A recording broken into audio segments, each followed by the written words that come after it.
Setelah kita memahami tentang surat Al-Asr, mari kita menuju kepada ayat yang pertama. Wal asri, yaitu demi waktu asar. Dan kita sudah mempelajari bagaimana waktu asar memiliki keutamaan yang besar. Bagaimana waktu asar itu merupakan waktu yang Allah cintai.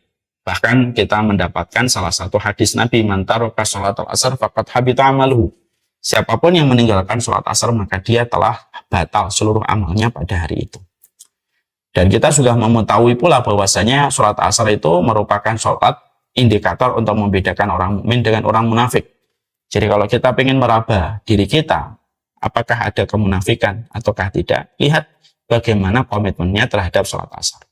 Kalau ada seseorang terbiasa mengundur-undur sholat asarnya, dan terbiasa pula ketika dia melaksanakan sholat asar, sembari dia melihat pergerakan matahari, semakin matahari semakin menguning, barulah dia tergerak untuk sholat. Selamat datang di channel Langkah Iman Istiqomah. Jangan lupa like, komen, dan subscribe. Dan semoga kita semua mendapatkan ilmu yang bermanfaat. Amin. Semoga kita senantiasa menjadi hamba yang senantiasa diberikan rasa syukur oleh Allah dalam perjalanan kita ketika menghadapi satu kondisi materialisme dan kapitalisme yang hari ini menggurita pada kehidupan. Syukur ini juga kita harus ajarkan untuk anak-anak kita, supaya anak-anak kita jangan terlalu banyak dekat dengan teras kehidupan orang lain. Karena arus sosial media hari ini luar biasa. Dan kita terlalu dekat dengan teras kehidupan orang lain. Kita akhirnya tahu bagaimana rumahnya, kita mengerti bagaimana kamarnya, kita mengerti bagaimana mobilnya. Yang kita tidak sadari, efek dari banyak melihat teras kehidupan orang, menjadikan kita menguap rasa syukurnya terhadap apa yang sudah kita peroleh. Berapa banyak orang yang sudah memiliki kamar yang membuat dia nyaman, tetapi gara-gara dia terlalu dekat dengan teras kehidupan kamar orang lain yang dia lihat di sosial media, nikmatnya kamar yang dia miliki menjadi hilang, karena dia sudah membandingkan. Inilah yang pula harus kita pahamkan untuk anak-anak kita. Semoga anak-anak kita, generasi milenial, generasi Z, mereka betul-betul mampu untuk menjaga hatinya, menjaga pikirannya, supaya mereka tidak tersengat dengan kapitalisme dan materialisme. Memberikan imun kepada anak kita dengan kesyukuran dari kapitalisme dan materialisme itu kewajiban kita, bukan kewajiban guru. Guru membackup, guru itu membantu. Tetapi tugas pertamanya tentunya dibebankan di atas pundak orang tuanya. Maka kita harus senantiasa menyampaikan sebuah kata-kata kesyukuran kepada hati kita. Mulai hari dengan kita mempersiapkan anak kita sekolah dengan mengingatkan mereka, bersyukur ya nak atas apa yang kamu peroleh hari ini. Dan tidaklah ketika malam kita menemani mereka di atas tempat tidur mereka, kecuali kita mengatakan pula kepada mereka, syukur ya nak atas apa yang Allah berikan, supaya ketika kesyukuran sudah kita imunisasi ke hati dan pikiran mereka, tidak akan membahayakan apapun yang mereka jumpai, selama hatinya sudah dari kecil terkondisi untuk senantiasa bersyukur kepada Allah. Itulah kewajiban kita. Kewajiban kita bukan hanya mengambil rapot. Kewajiban kita bukan hanya mendengar nilai anak kita berapa dan apa yang jeblok pada mata pelajarannya. Tapi sesungguhnya kewajiban kita adalah memperkenalkan hati anak kita dengan hati yang bisa diridhoi oleh Allah, dan setiap langkahnya mengikuti petunjuk dan sunnah yang diajarkan dan dicontohkan oleh Rasulullah SAW. Semoga ibu-ibu di Nizamiyah diberikan kekuatan untuk ini, diberikan pundak yang lebih kuat, diberikan ilmu dan referensi yang lebih luas, karena sesungguhnya keberadaan ibu yang istimewa menjadikan anak ibu istimewa. Pemilik rahim yang taat, pemilik rahim yang berilmu akan melahirkan anak-anak yang berilmu, dan pemilik rahim yang taat akan melahirkan para pahlawan besar di dalam Islam. Dan itulah yang menjadi harapan kita. Amin insyaallah. Kita pada kesempatan hari ini akan melanjutkan kajian kita pada tafsir surat. Tafsir surat ini merupakan hal penting pada kehidupan kita sebagai penuntut ilmu. Karena tafsir ini akan memberikan kepada kita rambu bagaimana memahami ayat sesuai dengan pemahaman yang benar. Berulang-ulang sering saya menyampaikan kepada seluruh para penuntut ilmu.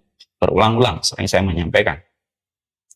Berulang-ulang saya sering menyampaikan bahwasanya kepada para penuntut ilmu, penyimpangan dan penyelewengan yang dilakukan manusia hari ini di banyak tempat, di berbagai macam isu.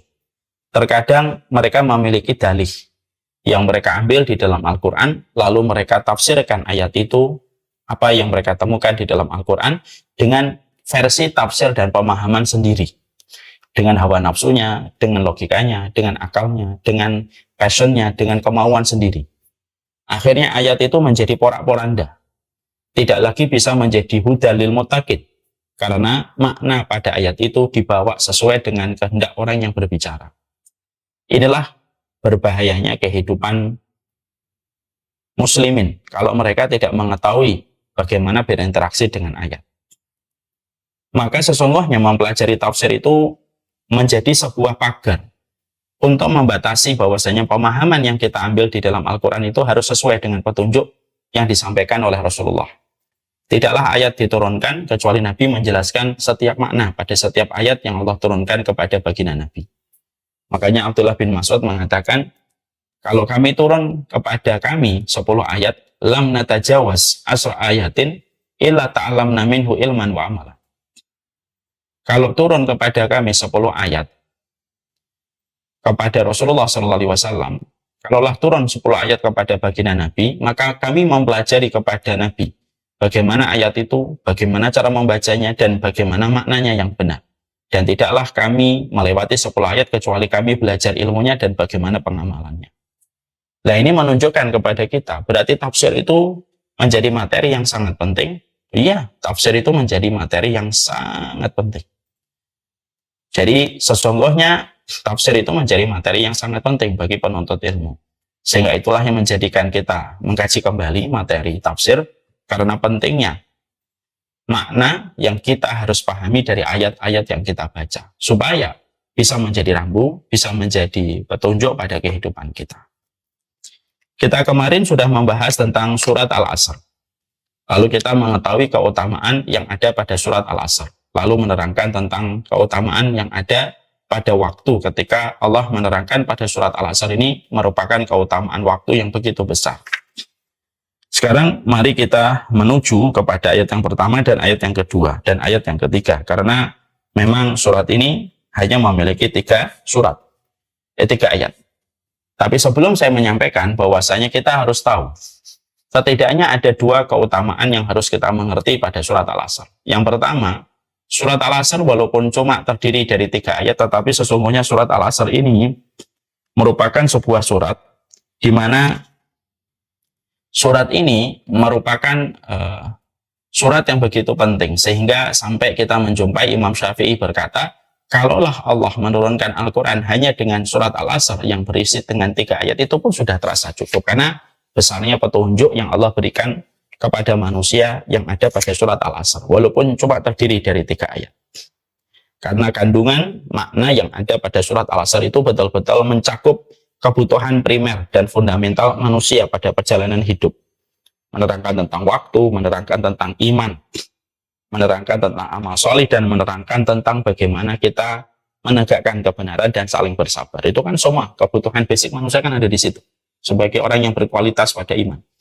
Orang yang berkualitas pada iman itu selalu pandai memanage waktunya, sebagaimana mereka menjaga imannya, dan mereka merealisasikan setiap iman dengan amal soleh. Mereka saling menasehati di antara mereka untuk saling mengkoreksi dan saling meluruskan, untuk menegakkan kebenaran, dan mereka saling meluruskan dan saling memberikan kekuatan melengkapi supaya mereka saling memberikan kesabaran. Itulah 5 kehidupan basicnya orang yang beriman. Makanya keutamaan surat Al-Asr itu besar. Makanya betul apa yang dikatakan Imam Syafi'i tadi. Kalaulah Allah menurunkan di dalam Al-Quran hanya surat Al-Asr saja, kalaulah Allah hanya menurunkan di dalam Al-Quran itu surat Al-Asr saja, maka itu sudah cukup bagi setiap orang untuk mendapatkan petunjuk yang benar. Ini menunjukkan kepada kita keutamaan surat Al-Asr yang pertama. Keutamaan surat Al-Asr yang kedua tentunya diceritakan dalam riwayat Tabrani dari Abdullah bin Hafiz Abu Madinah. Ia berkata bahwasanya apabila 2 sahabat Rasulullah bertemu, maka sebelum berpisah salah satu di antaranya membaca surat Al-Asr sampai akhir untuk yang lainnya. Kemudian salah satu di antara keduanya memberikan salam kepada yang lainnya. Artinya surat Al-Asr ini menjadi surat yang selalu disertakan setiap para sahabat ketemu, mereka ngobrol, tapi tidak terlibat pada majelis ilmu. Kalau majelis ilmu ditutup dengan membaca kafaratul majelis, tapi kalaulah kita lagi ngobrol, ngomongin tentang hal-hal yang baik, hal-hal yang bermanfaat, tapi bukan majelis ilmu, maka kata Abdullah bin Hafs Abu Madinah, maka beliau mengatakan, aku kalau menjumpai dua sahabat, kok mereka ngobrol lalu berpisah, tidak mereka berpisah sampai mereka salah satunya membacakan surat Al-Asr untuk yang satunya. Nah, ini menunjukkan kepada kita bahwasanya surat Al-Asr itu menjadi salah satu alarm pengingat, reminder untuk para sahabat ketika mereka ngobrol, sesungguhnya mereka tetap saling menasihati di dalam kesabaran dan kebenaran. Makanya kalau kita eksekusi, kita realisasi ini, kita ini kalau kedatangan tamu misalkan, lalu kami berbicara di ruang tamu, pembicaraan itu tidak ada kaitannya dengan majelis ilmu, tidak membahas kitab, tidak membahas ayat, makanya kita tutup dengan membaca surat Al-Asr. Ya. Karena begitulah para sahabat memberikan teladan dan memberikan contoh. Dan ini kita ajarin untuk anak-anak kita juga, Bu. Jadi nanti kalau kalian ketemu teman-teman kalian, bukan di majelis, bukan di masjid, bukan di taman ilmu, tapi ngobrol, jangan pisah, jangan bubar, sampai kalian saling membacakan surat Al-Asr di antara kalian. Kalau ada yang bertanya, kenapa membacakan surat Al-Asr? Yang pertama, teladan itu, role modelnya kita dapatkan dari para sahabat. Dan kebiasaan, trennya para sahabat itu menjadi sunnah bagi kehidupan kita yang mengikuti Rasulullah. Fa'alaikum bisunnati wa sunnatil khulafa'ir rasyidina adu 'alaiha bin nawajidi. Ikutilah sunnahku dan sunnah khulafa'ur rasyidin yang mereka memegang teguh dengan gigi gerahamnya kehidupan sunnah. Dan ini yang kita lakukan. Ya. Ini menunjukkan kepada kita bahwasanya yang pertama, kenapa harus membaca itu? Karena role model kita, trennya para sahabat membaca itu. Yang kedua, kenapa membaca surat Al-Asr, Ustaz? Untuk mengingatkan kita, ya, bahwasanya pembicaraan yang tadi kita obrolkan, semoga dengan membaca surat Al-Asr memberikan peringatan untuk kita, semoga pembicaraan itu bisa menjadi sebuah tanda iman, tidak membadir kepada waktu, dan semoga di dalamnya ada perkara yang saling menguatkan di dalam kebenaran dan menguatkan di dalam kesabaran. Nah, berarti pembicaraan yang baik itu ditutup dengan surat Al-Asr. Tapi kalau pembicaraan ghibah, pembicaraan dosa, pembicaraan tentang hawa nafsu, seksual, A'udzubillahi min dzalik, dan pembicaraan yang buruk yang lainnya, ya tidak usah ditutup dengan pembacaan surat Al-Asr. Ini yang kita harus pahami. Setelah kita memahami tentang surat Al-Asr, mari kita menuju kepada ayat yang pertama, wal asri, yaitu demi waktu asar. Dan kita sudah mempelajari bagaimana waktu asar memiliki keutamaan yang besar. Bagaimana waktu asar itu merupakan waktu yang Allah cintai. Bahkan kita mendapatkan salah satu hadis Nabi, man taraka sholatal asr faqad habita amaluhu. Siapapun yang meninggalkan sholat asar, maka dia telah batal seluruh amalnya pada hari itu. Dan kita sudah mengetahui pula bahwasanya sholat asar itu merupakan sholat indikator untuk membedakan orang mukmin dengan orang munafik. Jadi kalau kita ingin meraba diri kita, apakah ada kemunafikan ataukah tidak, lihat bagaimana komitmennya terhadap sholat asar. Kalau ada seseorang terbiasa mengundur-undur sholat asarnya, dan terbiasa pula ketika dia melaksanakan sholat asar, sembari dia melihat pergerakan matahari, semakin matahari semakin menguning, barulah dia tergerak untuk sholat. Dan kalaupun matahari masih terang, dia tidak melakukan sholat asar, maka itu yang dikatakan oleh Rasulullah. Dan itu merupakan bagian dari prediksi Rasulullah, bahwasanya yarqubus syamsa, kebiasaannya orang-orang munafik itu senantiasa melihat bagaimana arah matahari. Kalau sudah tergelincir, baru dia sholat. Kalau belum tergelincir, matahari sampai menguning, lalu memerah, dia tidak akan sholat. Dan itu salah satu cirinya orang munafik. Di samping ciri orang munafik tidak melaksanakan sholat isya berjamaah dan tidak melaksanakan sholat subuh secara berjamaah di masjid. Ya, ini sudah kita bahas. Maka di sini dikatakan innal insana lafi khusr. Sesungguhnya manusia itu betul-betul berada di dalam kerugian. Ada kata lafi. Di situ kan ada fi, ada lafi. Kalau fi kan innal insana fi khusr. Kita bedah dulu ayatnya. Ayat yang kedua. Sesungguhnya manusia itu berada di dalam kerugian. Kalau kita membaca innal insana fi khusr. Tapi Allah tidak mengatakan dalam bentuk harful jar. Allah tidak mengatakan innal insana fi khusr. Sesungguhnya manusia berada di dalam kerugian. Tapi Allah menyampaikan innal insana lafi khusr. Tetapi Allah berfirman pada ayat yang kedua, sesungguhnya manusia itu betul-betul berada di dalam. Betul-betul. La ditambahi la itu betul-betul berada di dalam kerugian. Betul-betul berada di dalam kerugian. Ini memberikan kepada kita tentang sebuah kondisi. Allah itu ingin membuat kita itu waspada gitu. Ini kamu rugi loh. Kamu ini betul-betul rugi. Ini kan membangun kewaspadaan kita. Bahwasanya manusia itu pada dasarnya di timur dan barat, utara ke selatan, apapun yang mereka peroleh, apapun yang mereka bangun, pencapaian apapun, prestasi apapun yang mereka miliki, semuanya itu berada di dalam kerugian. Ya, dalam konteks di pandangan Allah. Maka semuanya itu berada di dalam kerugian. Ketika kita disadarkan kewaspadaan kita oleh Allah dan dibangunkan kesadaran kita, bangun ya, semua manusia itu rugi. Maka Allah lalu memberikan sebuah antitesanya. Illal ladzina amanu wa amilus shalihat. Kecuali orang yang beriman. Kecuali orang yang beriman. Barulah dia tidak merugi. Nah, disinilah kita akhirnya paham. Ya. Kenapa keimanan itu disebut pertama kali sebagai antitesa dari kondisi manusia yang dikatakan oleh Allah betul-betul dalam kondisi merugi. Lalu antitesanya adalah ketika manusia itu dalam kondisi beriman. Berarti yang kita harus kenal, ada apa dengan iman sampai iman itu bisa menjadikan, ada apa dengan iman? Kok sampai Ada apa dengan iman? Kok sampai iman itu bisa menyelamatkan kita dari kerugian? Ini kan kita harus paham. Ya. Jadi, ibaratnya adalah ketika ada yang mengatakan begini, semua bisa terkena COVID, kecuali yang imun tubuhnya sudah standarnya sudah naik. Kan kita tahu, imun tubuh itu kayak apa? Kok sampai bisa mengalahkan COVID? Maka Allah itu memberikan sebuah siap. Konteks kalimatnya itu indah. Allah tidak sampaikan panjang lebar yang membuat kita akhirnya kelelahan mengikuti arah kalimat itu. Tapi Allah itu meringkas firman-Nya dengan sebuah ayat yang pendek, tapi langsung membangun kesadaran, memberikan kewaspadaan, dan membuat kita penasaran. Jadi 3. Membangun kesadaran, melahirkan kewaspadaan, dan memberikan rasa penasaran. Lalu Allah itu menyampaikan, innal insana lafi khusr. Semua manusia itu merugi. Di sini disebutkan dalam bentuk umum. Semua manusia dalam kondisi merugi. Lalu dikatakan, illal ladzina amanu. Kecuali orang yang beriman. Maka disinilah kita akhirnya paham, ada apa dengan iman? Ada apa dengan iman? Sampai sedemikian dahsyatnya keimanan, itu bisa menyelamatkan kita dari sebuah kerugian yang nyata, yang Allah sampaikan.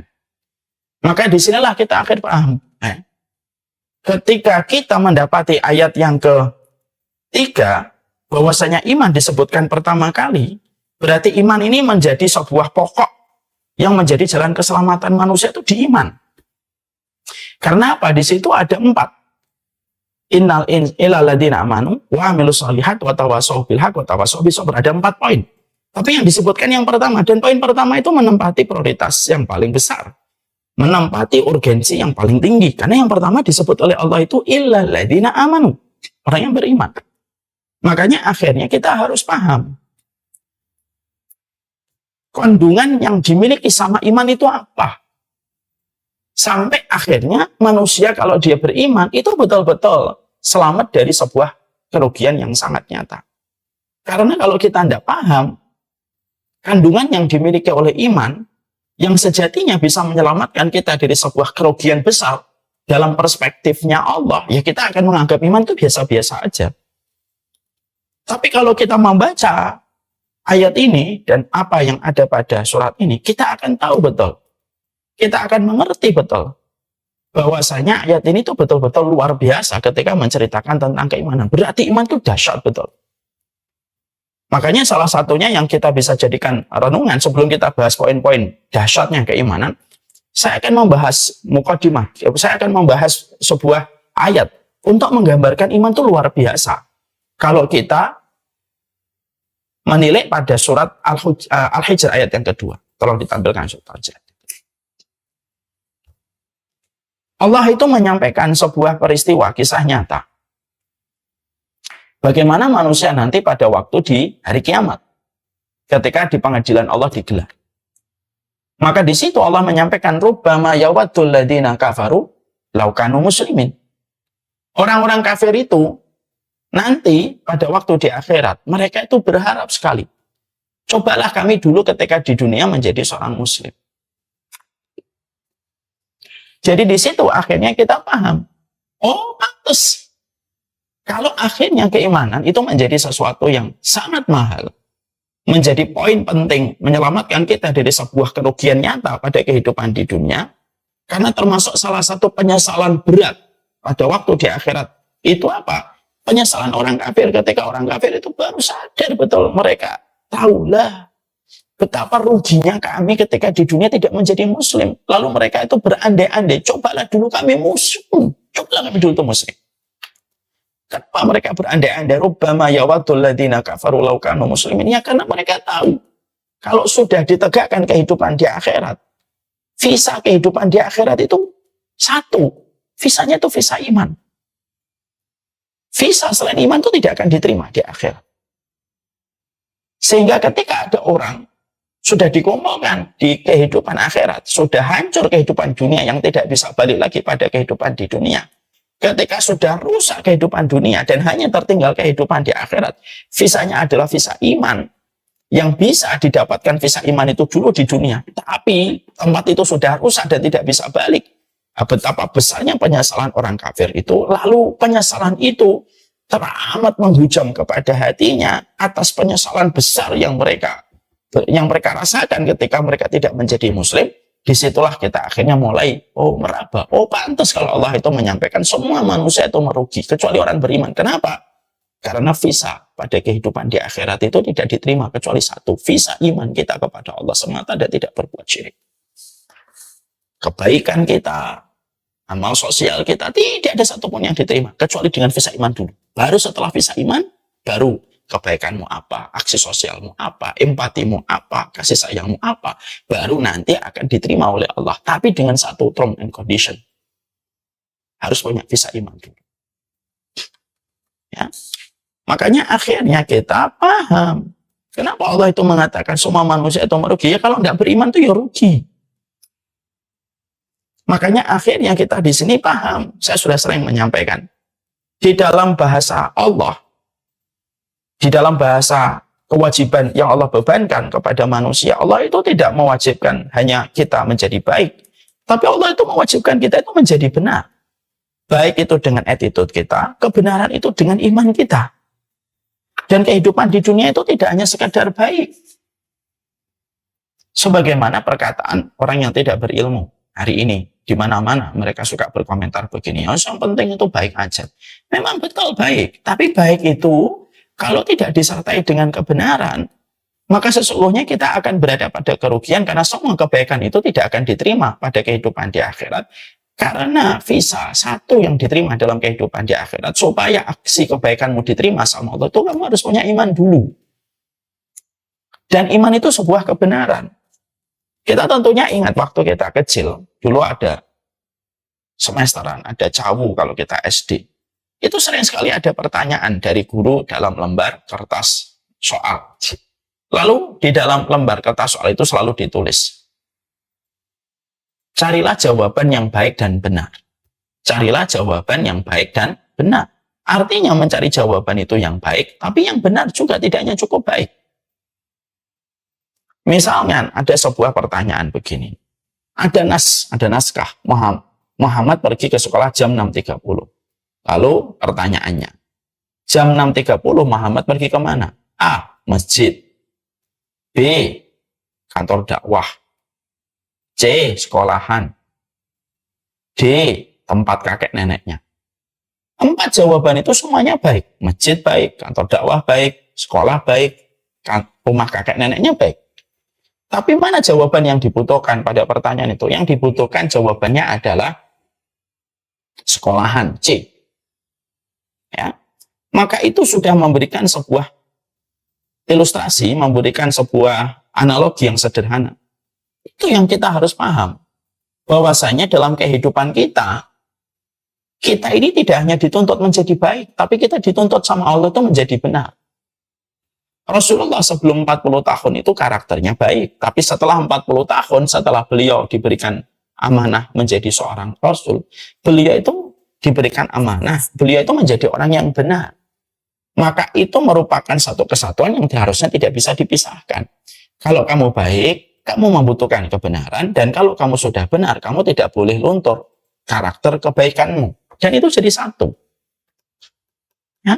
Yang hari ini coba dibuat dikotomi dan dipisah, sudahlah jadi baik aja gitu. Sehingga akhirnya yang dimusuhi kebenaran. Kenapa? Karena terkadang kebenaran ketika bertabrakan dengan banyak kepentingan, kebenaran itu akhirnya apa? Dijatuhkan. Ya, dijatuhkan kehormatannya, dijatuhkan pencitraannya kebenaran itu. Lalu yang diagung-agungkan hanya kebaikan. Padahal baik itu tidak cukup di hadapan Allah.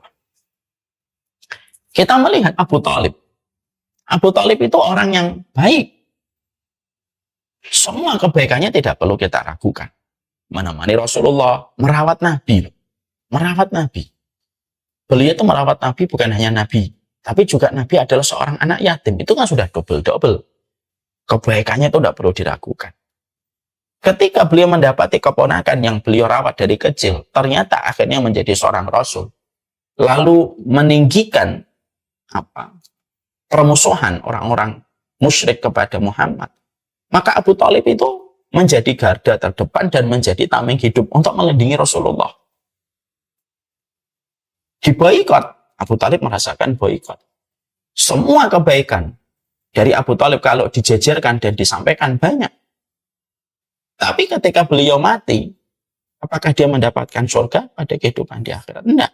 Dalam hadis yang sahih, dia ditempatkan di neraka di permukaan yang paling atas, yang paling ringan azab neraka Allah berikan kepadanya. Tapi itu pun asapnya menyentuh kepada kaki, mendidih isi otaknya Abu Thalib. Maka di situ kita paham, Abu Thalib kan akhirnya rugi. Kenapa? Semua kebaikannya itu nggak ada balasannya. Itu kan rugi. Kenapa? Karena tidak punya iman. Makanya dikatakan, innal insana lafi khusr. Semua orang itu pasti betul-betul merugi, kecuali orang beriman. Makanya orang beriman itu, karena orang beriman itu memiliki visa. Pada kehidupan di akhirat, dia memiliki visa.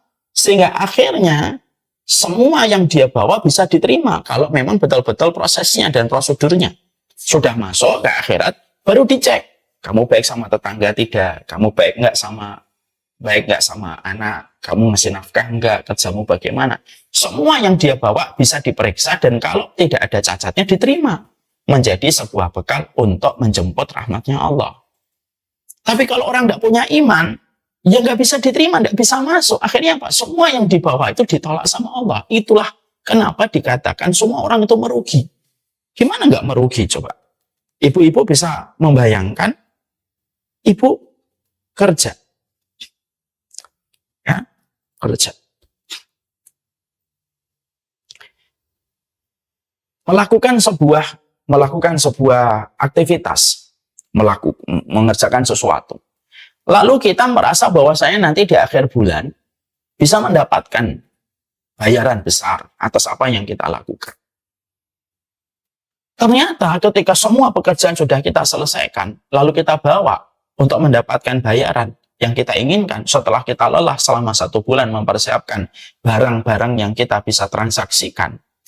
Ternyata pada saat hari H, semua barang kita nggak diterima, Bu. Kenapa? Karena ada prosedur, formulir yang belum kita isi, yang menjadikan nama kita belum masuk ke data.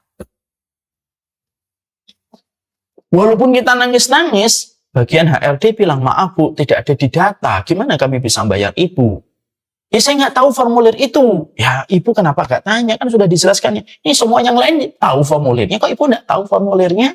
Kan formnya sudah di-share secara online lewat PDF. Ibu ngisi, ya saya nggak buka grup. Ya maaf. Menurut prosedur, Ibu tidak diterima. Nah, itulah rugi. Itu kalau kita tidak ngikutin prosedur. Kita bisa membayangkan. Kalau itu tidak dikatakan Allah rugi. Karena apa? Masih banyak kesempatan lain kita mendapatkan rezeki. Lalu kita bisa mengevaluasi dan memperbaiki kesalahan kita. Mungkin bulan berikutnya kita sudah bisa mendapatkan apa yang kita mau dari transaksi itu. Tapi kalau di akhirat, dunia sudah mati, sudah rusak.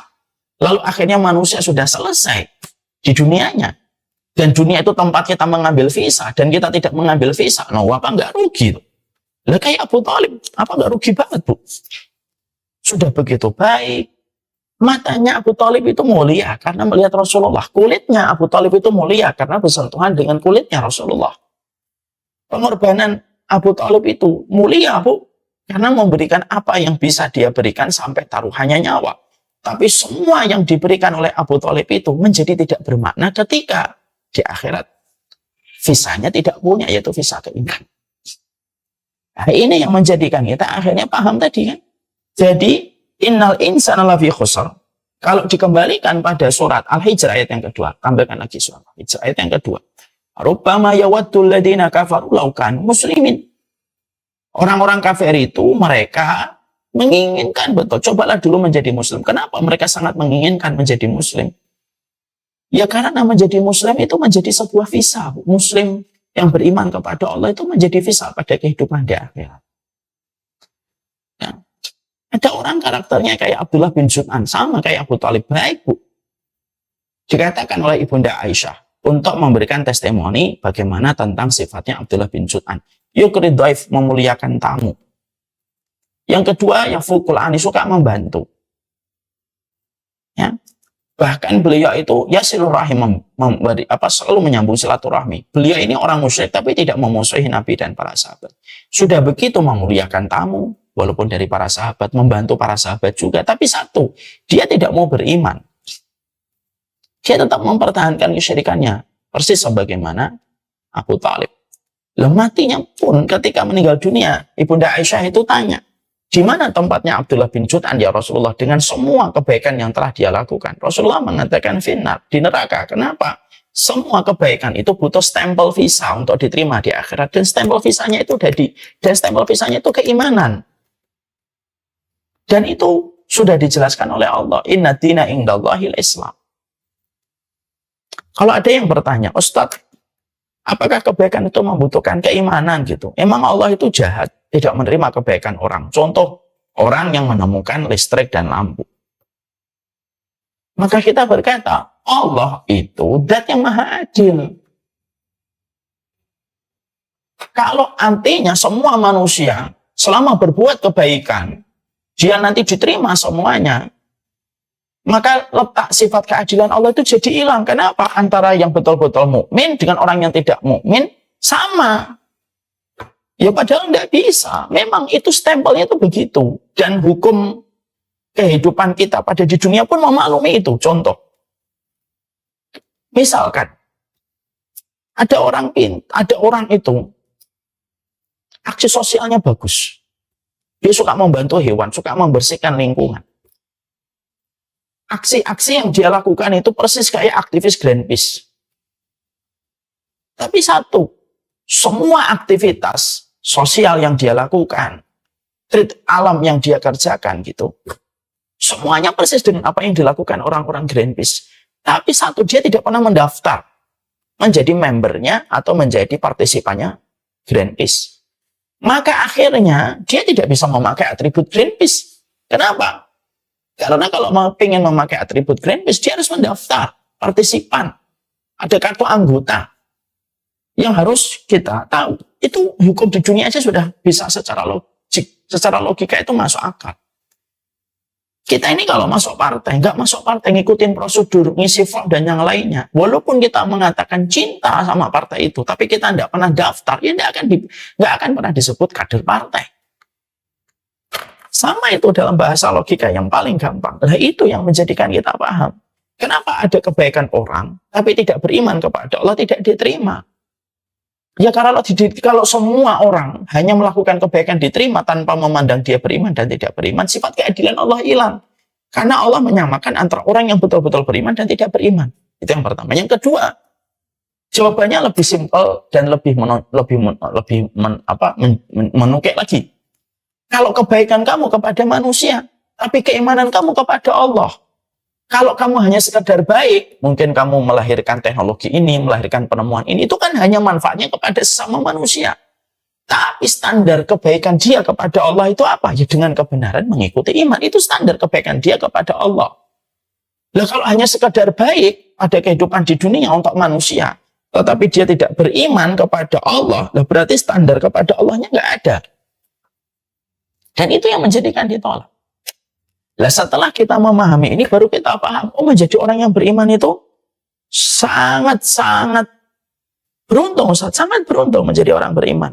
Sangat beruntung sekali. Dan kita akan merasakan keberuntungan mengisi hati kita luar biasa.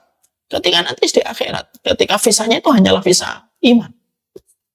Disitulah kita akan mengetahui orang-orang kafir menyesal, orang-orang kafir mereka menggigit jari jemari mereka, menyesali tidak mengikuti Rasulullah. Itu kelihatan nyata. Dan kita harus yakin dan mengimani itu. Makanya Allah jelas, clear, fix. Allah itu menyampaikan, Innal insana lafi khusr illal ladzina amanu, kecuali orang yang beriman. Kecuali orang beriman itu sudah dalam kondisi mereka itu betul-betul rugi. Kenapa nggak rugi? Karena semua kebaikan yang mereka lakukan itu tidak akan pernah mereka itu bisa membawa ke akhirat. Karena apa? Visa akhirat itu satu visa iman. Ya, kita Pak ingin membawa barang ke Malaysia atau ke Italia atau ke Perancis. Kita ingin sekali apa yang kita lakukan itu diterima di Perancis. Tapi apalah daya, ketika di imigrasi kita sudah ditolak, nggak dapat visa, udah nggak bisa masuk, nggak bisa ngapa-ngapain lagi, kita sudah selesai. Visanya ditolak kok, mau diapain, nggak bisa masuk dia. Lah itu yang menjadikan kita semakin paham, itu yang menjadikan kita mengerti. Iman itu visa kita menuju kepada akhirat. Kalau kita tidak punya, selesai. Semua kebaikan itu menjadi hilang. Kenapa? Sebaik apapun kebaikanmu, kalau tidak memiliki iman, kebaikanmu hanya dibalas di dunia. Di akhiratnya tidak ada lagi balasan. Karena di akhirat itu untuk bisa setiap kebaikan dibalas butuh satu visa yang dinamakan visa iman. Ya, itu yang kita harus paham. Berarti kembali ke surat Al-Hijr tadi, rubbama yawadul ladzina kafaru law kanu muslimin. Sekarang kita bahas poin-poin penting. Apa sih yang dikandung oleh tauhid itu? Yang pertama, iman itu adalah orang yang dia itu betul-betul beruntung dan tidak rugi. Kenapa? Selama dia beriman, kalaupun dia punya dosa, iman itu menjadi legalitas. Dosa-dosanya bisa dihapus oleh Allah. Ya. Bagaimana itu? Karena dia beriman. Misalkan gini, kalau dalam bahasa hukum pidana, ada orang WNA datang ke Indonesia melakukan kejahatan. Terus dia diputuskan, diketok palu di pengadilan, dia dijatuhi hukuman 5 tahun. Ketika dijatuhi hukuman 5 tahun, diketok gitu, maka perjalanan 1 tahun, 2 tahun, teman-temannya sudah pada keluar karena mendapatkan grasi, mendapatkan remisi. Ya, mendapatkan grasi, pula mendapatkan remisi. Tapi orang ini tidak dapat. Ketika diajukan, kenapa saya nggak dapat grasi dan remisi? Karena kamu bukan warga negara asli Indonesia. Itu contoh aja. Saya tidak tahu benar atau tidak dalam hukum pidana. Ini contoh saja. Kenapa saya nggak dapat grasi? Karena kamu bukan warga negara Indonesia. Sama, Bu.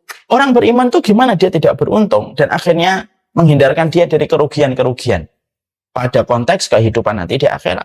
Karena sesungguhnya ketika dia beriman, kalaupun dia dosa, selama dia beriman, dosanya itu bisa dihapus, diterima oleh Allah, bisa diterima oleh Allah, dan bisa diampuni dosa-dosanya oleh Allah. Sebagaimana satu kesaksian dari hadis Rasulullah dalam hadis qudsi dari Anas bin Malik, ya ibna Adam, inna kalau ataitani bi qurabil ardi khataya tsumma laqitani la tusyriku bi syai'an la taituka bi qurabiha maghfiratan. Allah itu berfirman dalam hadis qudsi, wahai anak Adam, seandainya kamu datang kepadaku dengan membawa dosa sepenuh bumi, tapi selama kamu tidak berbuat syirik, selama kamu beriman tidak berbuat syirik kepadaku, maka aku akan mendatangimu dengan ampunan sepenuh bumi. Dosa sepenuh bumi diampuni dengan ampunan sepenuh bumi. Tapi Allah memberikan syarat. Malam tusyriku bi, selama kamu tidak berbuat syirik kepadaku, atau dalam tanda kurung buka kurung tutup, selama kamu beriman kepadaku, aku ampun. Kenapa? Ya karena iman itu sangat mahal sekali. Ya, iman itu mahal sekali. Ibaratnya air 2 kula tidak membahayakan najis 1 tetes 2 tetes. Kalau airnya 2 kula.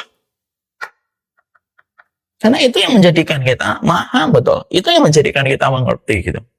Ya. Bahwasanya iman itu menguntungkan, iman itu memberuntungkan pada kehidupan setiap orang yang beriman. Itu iman memberuntungkan, betul.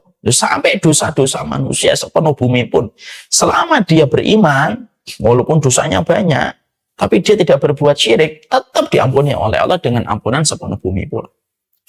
Makanya ada kaidah dari Syekhul Islam begini. Kaidahnya begini.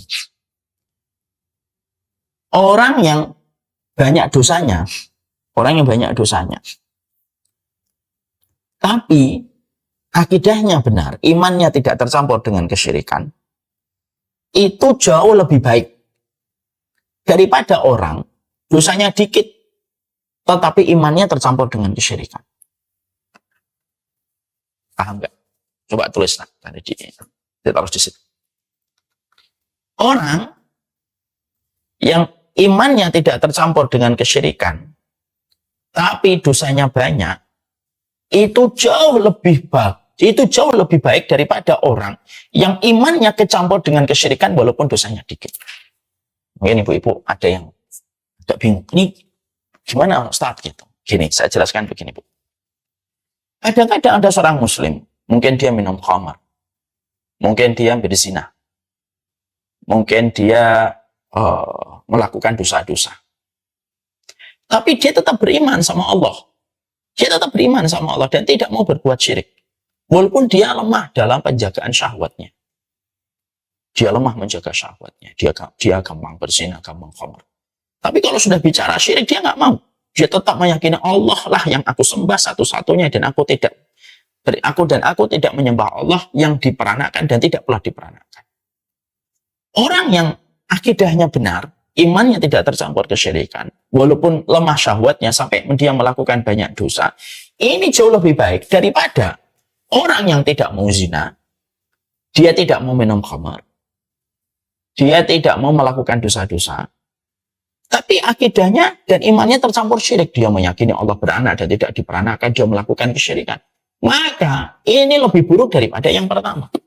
Loh kok bisa gitu Ustaz? Nah, kenapa? Karena ketika seseorang itu dosanya banyak, selama dia memiliki keimanan, iman itu akan menghapuskan dosa-dosa itu. Jadi, kalaulah dosa itu hitam, maka iman itu kayak air yang bercampur sabun.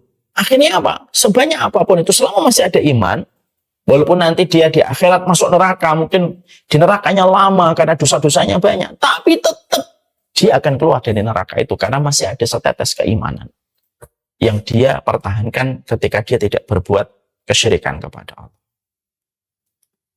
Tapi kalau ada orang, dia tidak melakukan dosa, dia tidak melakukan maksiat, tapi dia justru memiliki keimanan yang tercampur dengan kesyirikan, selesai. Kenapa? Dia akan kekal di dalam neraka karena syarat keluar dari neraka, masuk surga itu membutuhkan satu visa, itu visa iman. Kalau orang tidak punya visa iman, ya neraka itu paling abadi. Menerkamnya, serta menjerumuskannya dalam kehidupan dasar neraka itu. Ya. Ini bukan berarti akhirnya nanti kita menggampangkan dosa loh. Ini na'udzubillah min dzalik, kalau ada orang yang berusaha untuk mengambil kesempatan ya. Kenapa kamu zina? Ya, yang penting kan saya tetap beriman sama Allah, tetap nanti saya bisa diampuni dosa-dosanya. Jangan melakukan dosa karena merasa bisa merekayasa dan menggampangkan sebuah dosa. Itu justru dosanya tambah besar lagi. Kaidah ini merupakan sebuah kaidah untuk memberi arti kepada kita bahwasanya Iman itu memang betul-betul membuat orang itu untung di hadapan Allah. Makanya Allah mengatakan illal ladzina amanu. Illal ladzina amanu. Kecuali kamu beriman tuh pasti beruntung kamu. Jadi kalau kamu beriman tuh pasti beruntung kamu. Sehingga akhirnya kandungan dari tauhid itu apa? Yang pertama, kandungan tauhid itu yang pertama adalah ketika kamu beriman, maka dosa-dosamu akan dihapuskan oleh Allah. Kalaupun kamu tidak bertaubat tapi masih punya iman, nanti di akhirat masuk neraka. Mungkin dengan waktu yang lama karena dosanya banyak dan dia tidak bertaubat. Tapi ada satu waktu yang ditentukan oleh Allah, dia akan keluar dari neraka. Kenapa? Karena sesungguhnya api neraka tidak bisa membakar selama-lamanya orang yang masih memiliki iman di hatinya, walaupun dosanya banyak. Kenapa? Semenjak neraka diciptakan oleh Allah, maka Allah itu sudah berfirman, innallaha harrama 'alan nari an ta'kula min asari sujud. Allah haramkan neraka semenjak neraka itu diciptakan. Neraka itu tidak bisa membakar wajah orang yang bersujud. Artinya ini menggambarkan tentang makna orang itu masih beriman sama Allah. Maka dijadikan dia tidak akan pernah mampu dibakar oleh api neraka. Ya. Sehingga akhirnya di situ kita mendapati kandungan tauhid itu, kandungan iman itu menjadikan seseorang itu dosa-dosanya diampuni oleh Allah. Makanya ada pendosa berzina kayak Ma'is bin Malik diterima atau ampunannya oleh Allah. Ada seorang wanita pezina memberikan minuman kepada anjing, diampuni dosanya oleh Allah. Ya, kita menjumpai ada orang yang berpesan dan berwasiat supaya dia dibakar ketika mati. Tapi karena dia masih beriman, diampuni lagi juga dosa-dosanya oleh Allah. Ada pembunuh 100 nyawa. Sudah 100 nyawa dia penggal dan darahnya mengalir di tangannya. Tapi ketika dia masih beriman, itu diampuni oleh Allah. Kenapa? Iman itu harganya lebih daripada itu semua. Ya. Yang kedua, orang itu kalau dia beriman akan mendapatkan ketenangan. Dia mendapatkan sebuah ketenangan dan rasa aman. Makanya maaf ya, orang kalau betul-betul dia sudah beriman kepada Allah, apa yang membuatnya rugi? Wong dia rasa aman dan dibersamai Allah, tidak ada yang bisa membuatnya rugi. Sebagaimana ketika kita menjumpai orang-orang Romawi itu mengomentari para sahabat ketika mereka bertempur dengan para sahabat. Gimana kami bisa menang untuk melawan satu kaum yang mencintai kematian sebagaimana kami mencintai kehidupan? Itu sama kalau kita ngomong Yahudi dengan Palestina itu. Nggak akan bisa ngalahin orang Yahudi itu orang Palestina. Orang-orang Palestina itu anak-anaknya tanpa rekayasa di video. Mereka sudah bisa ngomong, bisa bicara tentang sesuatu yang tauhid yang luar biasa. Tidak akan pernah menang kaum yang mencintai kehidupan berhadapan dengan kaum yang mencintai kematian sebagaimana orang kafir mencintai kehidupan. Kenapa? Iman itu membuat ketenangan pada hati. Ya. Iman itu membuat ketenangan di dalam hati manusia. Sehingga akhirnya orang-orang itu betul-betul beruntung ketika mereka ini. Yang ketiga, iman itu menjadikan seseorang itu, yang ketiga itu, dia akan dihilangkan kesedihannya di dunia dan di akhirat, terutama di akhirat. Dia akan dihilangkan kesedihannya di akhirat ketika mereka beriman. Karena iman itu cahaya yang sempurna. Pelita yang sempurna dan cahaya yang sempurna itu adalah keimanan. Sehingga akhirnya orang yang beriman itu akan betul-betul mereka mendapatkan janji dan garansi dari Allah. Apa garansinya?